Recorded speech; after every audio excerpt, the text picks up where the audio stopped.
World homeopathy day નિમિત્તે જે 10 એપ્રિલે ઉજવાય છે એના ભાગરૂપે આજે HMAI રાજકોટ યુનિટ તથા રાજકોટ હોમિયોપેથિક મેડિકલ કોલેજીસ અલગ અલગ સાથે મળીને હોમિયોપેથીની અવેરનેસ માટે એક રેલીનું આયોજન કર્યું હતું, જેમાં અંદાજિત 1500 થી 2000 જેટલા લોકો જોડાયેલા હતા.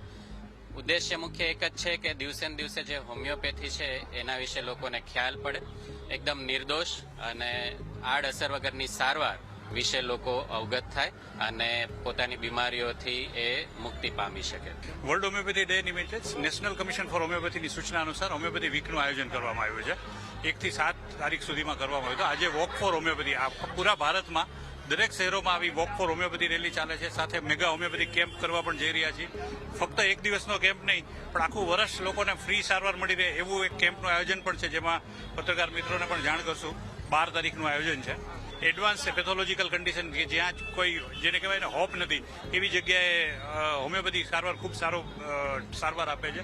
અને હોમિયોપેથીનો સ્કોપ ઇન ફ્યુચર કોવિડ પછી એવું ખબર પડી છે કે જ્યાં એલોપેથીના લિમિટેશન્સ આવે છે, જ્યાં માઇક્રો એન્ટીબાયોટિક્સથી અસર નથી થતી, ત્યાં હોમિયોપેથીના રોલ ખૂબ સારા છે.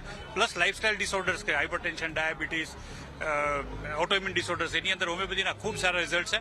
છોકરાઓમાં પણ એની અવેરનેસ આવે અને લોકો વધારે સિન્સિયરલી હોમિયોપેથી ભણે અને હોમિયોપેથીની સારવાર કરે અને લોકોને પણ હોમિયોપેથીનો બેનિફિટ થાય એના માટેનું આ આયોજન છે.